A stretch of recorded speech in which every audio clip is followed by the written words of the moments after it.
Say. Bismillahirrahmanirrahim. I've heard Shaykh Effendi say that you may do everything that a believer does, but if you do not have the passion on display, you won't pass as a believer. How can we reach to this state and keep it in our everyday life? Yeah, that's good. We were just talking about Ashq, weren't we? Yeah, we were just talking about Ashq, the passion, the love. I don't want to use the word love so much because in the English language, the love, the word itself has been so changed, and the meaning has become so cheap and watered down. But Ashq, roughly translated as passion. Yes. Yes. You have to have Ashq. For a believer has to have Ashq. How do you reach to the state where you're going to have Ashq? When you're going to have passion? You know, everyone has passion, right? Now you know what I'm talking about. You have passion. Everybody knows. Whether it's passion for a car, you know, you see something you like, your heart beats fast. Or food. These times people have passion for food. They get very excited. Or your job, or woman's, or anything, your heart moves. You know, everybody knows what we're talking about. No one can say, I don't know what passion is. Because Allah has given us all feelings, and He has also shown us how these feelings can be used for the Akhirah, not only for the dunya. Now, we know what passion is. How do you reach to that state of passion? Be with those who have Ashq. Be with those who have passion. You will have passion. You cannot have Ashq reading. You cannot have Ashq just listening. You cannot have Ashq just watching. You have to be with those ones who have passion. They will give it to you. They will take their passion and they will give it to you. Be with the Salihin. Allah is giving us this command. In the Holy Quran, be with the Salihin. How do you become Salih? Be with the Salihin. He's not putting us that pressure to be Salihin, He's saying. He's saying be with them. Sit with them. Learn from them. Serve them. Ask. Live. Be a Jamaat. How are you going to have passion? Be with those who have passion. Watch them. Ask. Understand. Serve. Help. Then you watch those ones who have passion. Then slowly you will know how to have that passion. Something that we can talk forever. But unless you are with those ones who have passion, you won't be able to understand it properly. You won't be able to keep it properly too, because it becomes theoretical. How are you going to know love? Be with those ones who have experienced it. They may talk about it, and slowly, when you are sitting with them, it will rub off. You know, the rose, they say in Turkish, if you put two roses together, one a different color, they start, after a while, they start transferring their color to each other. Yeah? If you sit with those ones who are collecting divine lights, even just sitting next to them, they will give it to you. If you actively search for it, if you're asking and you're learning, they will give you even more. So you will learn also how to be in that state. We cannot carry it too much in these days to be in the state of Ashq all the time. We're too weak. We cannot. Like that servant of Allah who asked, I believe it was Isa alayhi salam, for a drop, a fraction, an atom of Allah's love. He asked him. And when it was given to him, he went completely crazy. Isn't that also one of the characteristics of love, of Ashq? That you become crazy? Yeah. Crazy for your Lord, crazy for your Prophet,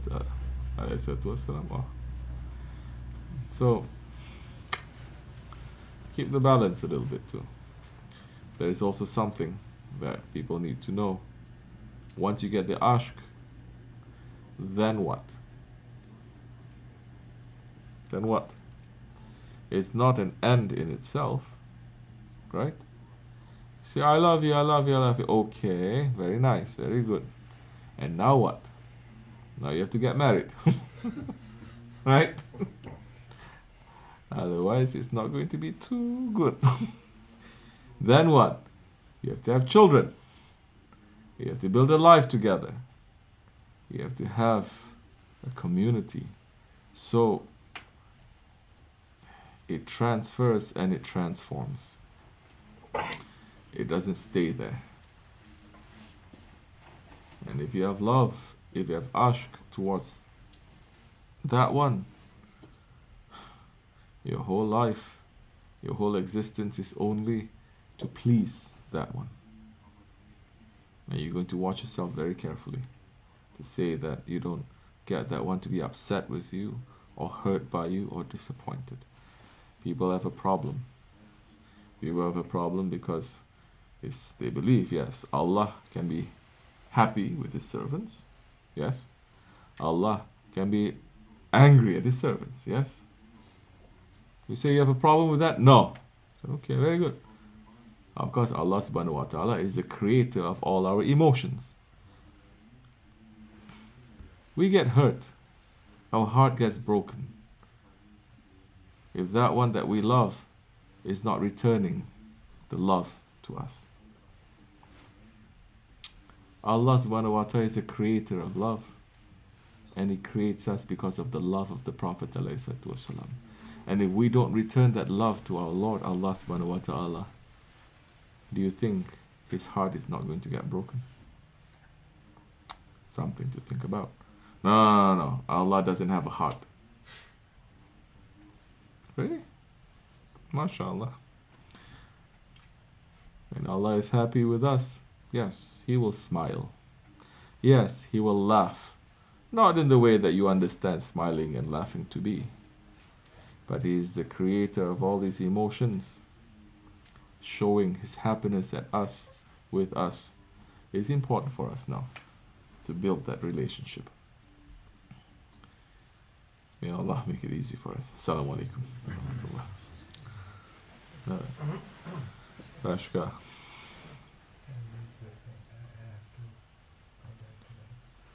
You're going? Okay. Feel free, inshallah. Okay. Assalamu alaikum. I will see you soon.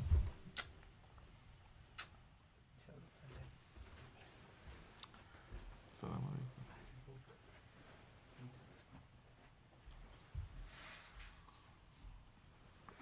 Bismillah. Yeah. Okay. Yes, you have a question? Bismillah ar-Rahman ar-Rahim. What are Wahhabis and are they Muslim? Oh! Now I'm in trouble. What are Wahhabis and are they Muslim? Wahhabis say Shahadat. We cannot say anyone who says Shahadat that they're not Muslim. Right? Don't they say Shahadat? Yes. Don't they pray? Yes. They fast? Yes. They pay zakat? Yes. They go to the Hajj? Yes. They do everything? Yes. Can we say they are not Muslim? No, we cannot say they are not Muslim. They are Muslims. Like that. But they don't love the Holy Prophet ﷺ. And Holy Prophet ﷺ saying, if you don't love me more than your parents or your children or everything that you possess, your faith is not complete. Not loving is one thing. What if you hate the Prophet ﷺ? Something to think about. What if you hate the Prophet, although you pray, you do all this, but you say, no, he's a man. Don't go and ask for his help. Destroy his tomb. destroy the tombs of his parents, destroy the tombs of his uncle that he used to go, destroy all his Sahabis' tombs, destroy the tombs and the resting places of his family, destroy everything that has any link to him. Can we say that they are Muslims? Well, they say Shahadat, they pray, they do everything, but when they hate, they are filled with so much hate for the Prophet ﷺ, we say be careful, because the anger of Allah will come very severe to those ones. We are following a different understanding, a different ideology. Islam is not an ideology. Islam is either haq or batil. They existed, not the name of Wahhabis, but a group of people who say, yes, we believe in Allah and only Quran. We don't believe in khilafat. We don't believe in continuing risalat, meaning Rasulullah, he left his successors. The prophethood is finished, yes, but he left his successors. He says no. And those ones existed from that time, and it continued. And in the, I believe in the 1700s, that understanding came out, and it was first taught by Ibn Taymiyyah. That understanding was lost, and it came up again. And Ibn Taymiyyah then started to teach some weird understanding of Islam that is not part of the Ahl Sunnat Aqidah, and he was punished for that by the Ottoman authorities. Then later his teachings came back up again with Muhammad ibn Abdul Wahhab, who was supported by Muhammad ibn Saud. These two horns coming up from Najd, that the Holy Prophet 1400 years ago saying, these are the two horns of Shaitan. This is hadith. 3 groups came to him from Damascus, Yemen, and Najd, asking to bless, for him to pray for these 3 different places. He blessed Yemen and Damascus, not Najd. They asked him why, and he said, because in the Akhir Zaman 2 horns of Shaitan will appear. Horns means power. One is religious power, the Aqidah of the Wahhabis, and the other is political power by the House of Saud. And that, supported by the enemies of Islam, they rebelled against the Ottoman authorities, and they took over the Haramain, and they finished the Khilafat. And up to today, the Haramain is in their hands, and every day they are destroying more and more, and putting up these ugly buildings, putting up these ugly testimonies of capitalism, and these modern idols of the clock tower and Starbucks and Victoria's Secrets and everything, while they are raising, completely destroying tombs of the holy ones and the Mubarak things. You see, the Ottomans, if they say, oh, they hear the Prophet ﷺ prayed in that spot before he went to the Battle of Uhud, they built something over it. Because that area there, everything that the Prophet touches, blessed, no? They built a jami over it. They built something over it. So everywhere you see, you have a link now to your Prophet ﷺ. When you go to the Hajj, you walk and says, Prophet was born here. Oh, this is the house? Yes. The Prophet ﷺ spit in this well and the water came up. Oh, this is the... Prophet went here, Prophet went there. So you're walking in the footsteps of your Prophet ﷺ. You have a link. You have a relationship now. They destroy everything, and now there's no relationship. And you are making a tawaf, and you're looking around, everything else is towering over the Kaaba. Kaaba is so small, everything else is towering over it. So Their time is up. Those shaitans know that their time is up. And they're going to come down, inshallah. How are we going to do it? Allah is going to do it. We're not going to do nothing. Yes, we say, with mercy be like the sun. Yes, Allah is still showing mercy to them.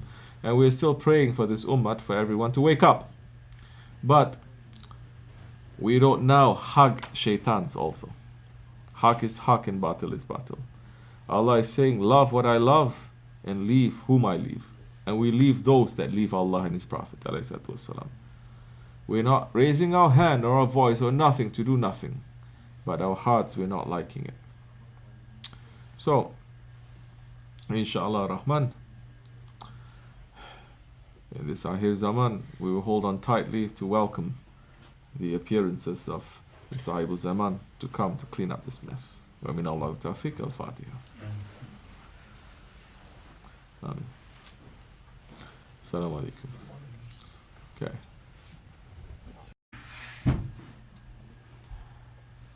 Be with those who have ashq. Be with those who have passion. You will have passion. You cannot have ashq reading. You cannot have ashq just listening. You cannot have ashq just watching. You have to be with those ones who have passion. They will give it to you. They will take their passion and they will give it to you. Food, these times people have passion for food. They get very excited. Or your job, or woman's, or anything, your heart moves. You know, everybody knows what we're talking about. No one can say, I don't know what passion is. Because Allah has given us all feelings. And He has also shown us how these feelings can be used for the Akhirah. Not only for the dunya. Now, we know what passion is. How do you reach to that state of passion? Say. Bismillahirrahmanirrahim. I've heard Shaykh Effendi say that you may do everything that a believer does, but if you do not have the passion on this way, you won't pass as a believer. How can we reach to this state and keep it in our everyday life? Yeah, that's good. We were just talking about ashq, weren't we? We were just talking about ashq, the passion, the love. I don't want to use the word love so much because in the English language, the love, the word itself has been so... Be with the salihin. Allah is giving us this command. And the Holy Quran, be with the salihin. How do you become salih? Be with the salihin. He's not putting us that pressure to be salihin, He's saying. He's saying be with them. Sit with them. Learn from them. Serve them. Ask. Live. Be a jamaat. How are you going to have passion? Be with those who have passion. Watch them. Changed. And the meaning has become so cheap and watered down. But ashq, roughly translated as passion. Yes. Yes. You have to have ashq. For a believer has to have ashq. How do you reach to the state where you're going to have ashq? When you're going to have passion? You know, everyone has passion, right? Now you know what I'm talking about. You have passion. Everybody knows. Whether it's passion for a car, you know, you see something you like, your heart beats fast. Or